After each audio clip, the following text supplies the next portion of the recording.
How's it going, guys? It's Mr. Lone Wolf, and today I'm going to go and test this thing out. It's another mod that's been added, the Transtar Blueline X. So yeah, it's basically the Transtar, which is a highway truck in this game. The highway trucks, to a degree, have always been a little bit kind of useless, just because it's an off-road game, and yeah, there's no way around it. Like, most of where you got to go is off-roading. For some reason, it keeps not letting me pack this trailer. I don't think it was this thing personally. It just kept saying no space for loads of trailers all night. Yeah, so I'm going to go and do a mission. I'm going to go and do a village delivery. Got my step deck trailer, which I quite like. Of course, bringing a goddamn horse for a vehicle with us. Can't leave him behind. The overall, the amount of health on a lot of the aspects of this truck is fairly low anyway. Not that it really matters, but stuff like suspension has only got about 100 health, so it was within reason that I could end up damaging stuff like that. And yeah, as it's not got its own roof rack, not that it would stop me anyway. So I'm bringing a loaf with his own roof rack. So overall, I mean, the main differences they've done to the truck, higher suspension, which is nice because initially this thing did sit pretty low, and on top of that, it had like a pretty low hanging front bumper. To the point, somebody recommended this to me months and months ago, and I gave it a little go, and yeah, it pretty much works. But if you break the suspension on like the normal Transtar, and it obviously sits pretty low, you can basically tow it behind something and use it to like clear rocks off the road. Again, it wasn't like that snowplow really is better because it's angled and it just scoots all the rocks to the side. But yeah, this thing, it did sit so low that it was kind of in its own right able to knock the rocks out of the way. So yeah, the fact that it sits higher is a big help.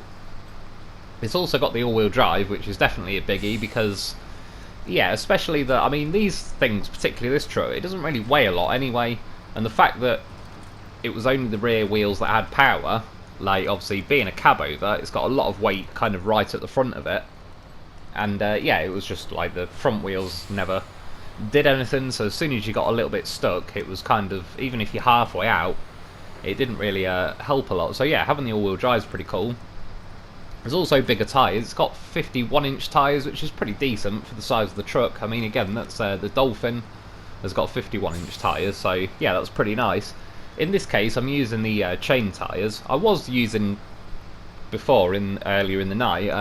It's got the P16 tyres that you can have, which I think are pretty cool. They sort of suited the truck pretty well. You still had the dual rear setup. I believe the grip stats and everything are pretty nice on the P16 tyres. But it just, as I was looking through different missions I could do, I wanted to find one that was obviously mostly road-based, being as this thing, even though it's certainly a bit better equipped now to go off-roading. Yeah, like I said, it's a fairly small truck, it's a fairly light truck, so it's not really going to handle hauling majorly heavy loads too much. Plus, as well, yeah, like, because there's not a lot of weight to it, it doesn't kind of plant itself very well into the ground, so even like climbing across off-roading kind of territory, yeah, it's going to be a little bit iffy anyway. I did see when I went through the suspension, one of them is like raised but stiff suspension, and it said something about for use with the realistic weight mod or something, so I didn't see it myself. I'm not sure if that's like a separate thing that's available on a PC, or I didn't check, to be honest. Maybe there is a different version of this in the list of trucks you can buy. I certainly didn't see it myself though. So yeah, maybe there is a way, for some people at least, to be able to get like a more balanced version of this. You can see that trailer I've just parked there. I was actually towing that around earlier in the night with this thing, but I ended up switching to this mission for a couple of reasons. I mean, yeah, this thing is a little bit small and lightweight, so that trailer was a bit of an ask. The mission in general, I'm not really knocking this, it just wasn't really giving it a fair crack. That trailer is... it's the 8 slot. It's ridiculously long for this game. Like, they certainly... I don't think they really had adding that trailer in mind when they first did this game. And even if they did, it's just, yeah. Well, the amount of, like, sharp turns and you got lampposts and all sorts of stuff in the way, that trailer gets caught on so much. Plus, it sits very low, which this trailer does as well. But at least with this trailer, when you lift the legs up, they kind of sit flush with the rails that go along underneath the trailer. So all in all, it kind of acts a bit like a sled. If you kind of got the middle of it beached on the brow of a hill, it just kind of skids over it pretty nicely. That 8 slot is an absolute nightmare for the legs. Like, again, because it's so long and it sits so low, the kind of pads on the bottom of the legs, even when they're raised, that they're like barely a foot off the floor or something. Coming up this hill in particular, the trailer got caught for ages. I had to do a load of messing around, like winching to that telegraph pole and all sorts. It took me a few minutes to get up that side, and then when I was going back down the other way, even though it was downhill, it got stuck in there again. Took me another 3 or 4 minutes to try and free it, and then yeah, it was crawling pretty slowly along here as well, so like I said, in the end I just parked it up and chose a bit of a different mission. And like I said, yeah, this step deck, that sits low as well, but I had no problem getting up that hill. I believe it probably did beach a tiny bit going up there, but just because it acts like a sled, it doesn't really have much resistance going on. It just, yeah, slides along the terrain instead of those legs on that 8 slot. Just absolutely, once they touch the floor, they kind of dig in, and however they work with the mechanics of the game, they just kind of lock together, and yeah, trying to get the thing out is a bit of a nightmare. As for engine power and stuff as well on this, I believe, well, the thing is, like, in this game, obviously you get a power to weight ratio. It's handy, but it can sort of be a bit misleading as well, because obviously a very light vehicles, it's going to look like it's got great power to weight, but that's because the vehicle weighs sod all, really. So you increase the weight of the vehicle, that number would plummet, which I kind of get, but yeah, overall in this game, it doesn't necessarily translate to like an accurate reading, really. I personally would rather just know the power and the weight as 2 separate figures, because I mean, even stuff like the Dolphin, that doesn't have like full power to weight. I believe that's like, is that A or S? Either way, it's not S plus, and yet that thing absolutely motors along because it's got a nice amount of weight to it. It sits very planted in the ground. It's got 8 wheels, all-wheel drive, diff locks, all that. So yeah, it's very good at like transferring what power it has got, which relatively speaking is quite a lot. Like I said, that stat just gets lowered a bit because it's quite heavy as well. Something like this, or the Steptoe, there's a lot of lightweight vehicles in this game that, yeah, it's all S plus on the power, looks great, and it is to a degree. It's better than being weighing hardly anything and still not having a lot of power. But yeah, once you actually kind of start hauling stuff or anything, effectively you've just absolutely made that figure plummet. Whereas by comparison, if you were towing stuff with the Dolphin, even if you incorporated the weight of the trailer and the cargo into the weight of the Dolphin, it probably drops it down a notch or 2 on the power to weight ratio. Yeah, you get a trailer and cargo and everything on a truck like this, that even though it has S+, it would plummet. It'd probably drop down to like B or C or something on the power to weight ratio. So first up, we've got to grab 2 lots of cement, so it's not too bad. I'm going to, at this point as well, I end up sticking 3 cement on and deleting 1, and then I'm just going to roll the loaf back a bit further on the trailer. As much as I quite like having them there, and I'm fine with that, it was just blocking the view of the truck a little bit. So, and again, I'd rather stare at the loaf than this truck. I've always liked this truck. I quite like it that it's like a bit of an old school truck. It's a little bit vanilla even in the game anyway. Yeah, it's just like an old school cab over. There's not too many of them in this game, so it's pretty nice to drive around every now and then. But like I said, just this game's SnowRunner. It's an off-roading game, and highway trucks just really haven't got a lot of use to them. I'm surprised by now. I mean, when they did they fixed up the GMC 9500 and gave that all-wheel drive at the front, and overall that's a very nice truck now, particularly for the money it costs.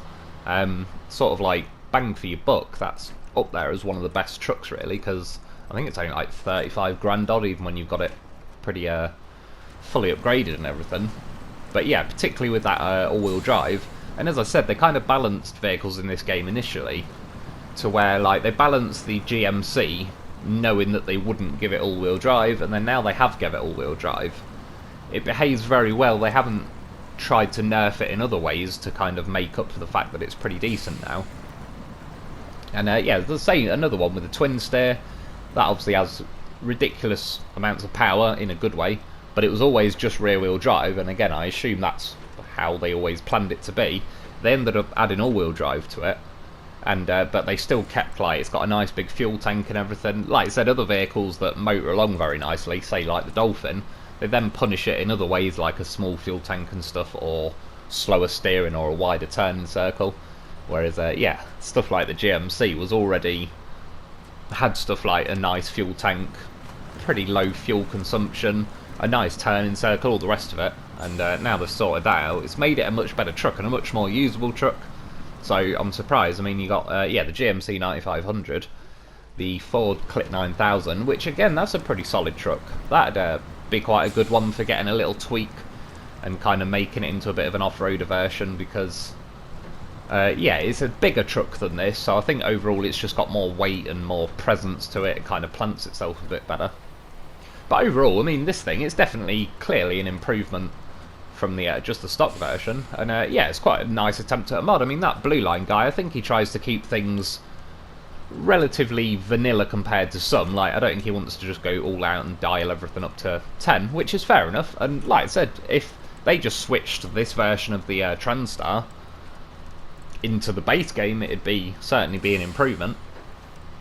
You can see now, one thing I did notice when I was driving along, the steering's a little bit, it's not always very connected to the ground. Sometimes you can turn it and it grips pretty instantly and goes. And other times, I think particularly when you got a trailer on and it's kind of putting weight on the back, yeah, it just sort of seesaws the nose up a little bit, and it's not always gripping in, then suddenly it'll kind of dig in and you'll go flying to the side of it. It also, you can kind of tell as I'm going along down here now, but you wouldn't really know the difference whether I'm just driving like a maniac and pretty bad at steering, but I assure you, it was kind of, it rode the grooves quite a lot, that's what she said. Yeah, like, you can just see these tracks going down the lanes. Like, once the tyre kind of found its way into one of those grooves, it'd bounce along and follow that quite a lot, which sort of sounds good to a degree. That does work in similar ways with other trucks.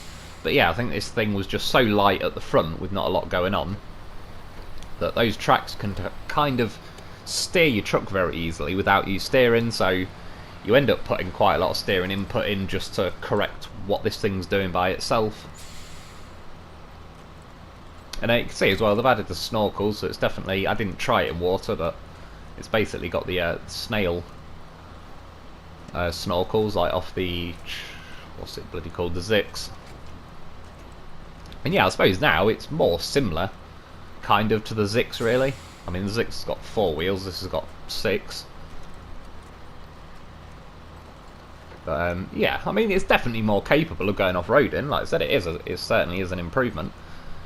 Even going down this lane and back to here, yeah, if I took the normal Transtar, maybe I could have made it. I certainly wouldn't want to do a video on it though, because I just know it'd be a painfully slow crawling, probably sitting in low range for most of it.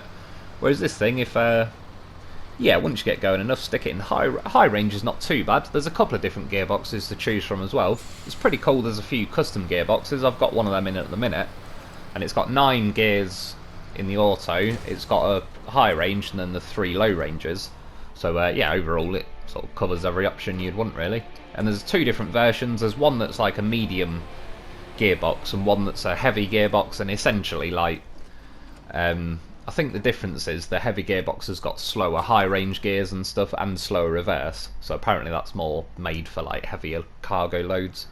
I chose the one that's sort of more made for medium cargo loads. I did a little bit later, you'll see why in a minute. I tried the high range gearbox as well, which, yeah, I certainly still like that. I'm pretty comfortable with the high range because I kind of know what it's all about. I like the speed it has in just the high gear itself. I did lose the 3 low range options by doing that, but by that point I wasn't too fussed. I've done the majority of my off-road driving. And yeah, you'll see now as I'm going to go around that corner, like, sort of got some negative camber or whatever. It banks away a bit. I went flying off there ages ago when I first got the game. Did not go well. Yeah, you see now, I did turn a bit slow, but it was kind of understeery. It just was one of them moments where I didn't really grip in. I touched a little sign there though that decided to stay in my truck. And you can see there, I didn't really notice it at first because I was just choosing the cargo. The sign just decided to lock itself in space and time, and that was it. It leaned my truck over, but I am absolutely, like, I'm winching to that lamppost behind me. It absolutely just, I'm stuck. So it was a bit of a pain in the ass. I had to basically recover to Northport. Well, it made me recover to White Valley, but then I had to travel to Northport. That's while I was there, I just switched out for the high range just to see what that was like, and yeah, then drive all the way back here. So I cut that out because It'd have just been like another 5 or 10 minutes for nothing really. Do a little turn, and then I've got to get over to this village in the top corner of Mountain River, sorry, but the bridge is still out. It's not letting me have the option to fix the pipeline that's blocking one of the roads at the minute as well, so I'm going to have to go on a little bit of an off-road journey later on. And I mean, yeah, overall, as I said, it's definitely still relatively vanilla compared to a lot of the mods, but I don't necessarily mind that. It's doing a better job than the normal Transtar, and it is actually usable. And to be fair, it's sort of balanced pretty well. Like, it is a highway truck, so I mean, ticking along and down the highway, it's doing just fine. When you get to little sections like this, it's handling them. It's just not absolutely walking over them. But again, that's fair enough. I kind of, yeah, at least it makes one of the original highway trucks kind of usable. And I don't really mind that it's a little bit uncomfortable off-roading, but again, it'll get the job done. It's yeah, not going to do it as comfortably as purpose-built off-road trucks. Even going through there and stuff, I mean, yeah, again, ticking along. Maybe by now it would have been nice to have those 3 low ranges, but it makes it into high range. You can see there though, just as I go over the brow of a hill, it's yeah, it certainly notice it even more, then it lifts the weight off the front wheels a lot, and steering can be a bit iffy. Tried to drop it in the high range then, but again, I mean, it still crawled out there, had no real issues really. Get it back on the road, stick it in high range, and we're off. Again, I like the pace of my high range gear. It does the job. I've never really been a fan of these icy roads, to be honest. They kind of make the driving feel a little bit, I don't know, I know they're trying to go for the effect of like they're rough, pretty slippy and all the rest of it, but I don't know if it really comes across like that. It just, yeah, makes the characteristics behave a little bit awkwardly. Like, by comparison, I quite like just floating around on Michigan maps on like Black River and stuff. Get a trailer loaded up and go for a little drive, and yeah, it's quite sort of cool. But these roads, you can see, it's just, it never really knows what it wants to do. Sometimes the back end's trying to overtake me and all sorts. So I got to here, I couldn't see the rest of my way there, so I just kind of drew a line. I have 2 choices, the main road or this way to my left. I'm going to end up cutting it out because yeah, made a bad choice. I went left. I really shouldn't have. It would have been alright maybe if I was in like the Dolphin or something. You can see it's ticking along pretty nicely at first. Once you start to reach like the little brows of the hill and everything, it was just, yeah, a disaster. Eventually I turned the trailer around because I would have just ended up slowly winching myself, if that, up the hill. So yeah, soon backed out of there and just took the easy way out. I'll follow the main road up. There's still a bit of off-roading to come, so that was a little chance to test it. And yeah, I mean, that's where the truck sits overall. It's certainly fine ticking along on the roads, which you'd expect from a highway truck. And yeah, it's a little bit out of its comfort zone off-roading, but as I said, maybe it's as a little bit of a challenge. And yeah, a bit of variety as well. I sort of like mixing and matching trucks. I don't always use the best trucks for the job, but at the same time, I don't really enjoy using trucks that are just hopelessly under-equipped or whatever.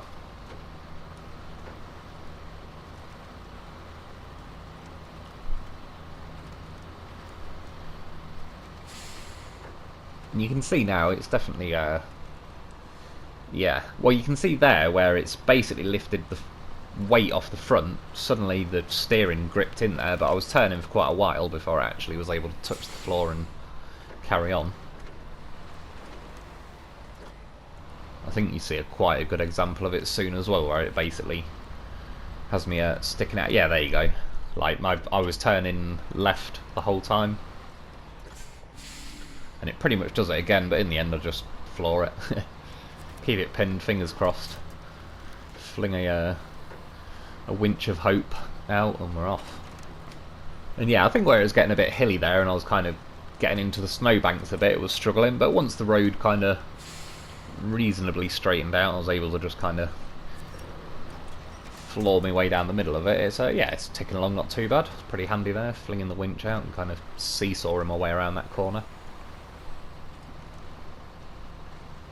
And I imagine, to be fair, if you had this sort of truck and you were towing a trailer and you're in this kind of terrain, obviously it's sort of how long's a piece of string. I've seen videos of stuff handle this terrain just fine and videos where stuff gets stuck. It's all down to what the snow's doing, how packed it is and all the rest of it. But yeah, I could sort of see a truck like this, you know, not too keen on going down a section like this, but at least it's just about making its way there. So yeah, overall, I mean, I'd give the mod a go. Certainly, it is a better version of the Transtar. It makes it somewhat usable at least. I'd certainly stick to, yeah, mainly roads if you can. The off-road and like the dirt roads on Michigan and that'd be pretty easy. But yeah, that's about it for today though.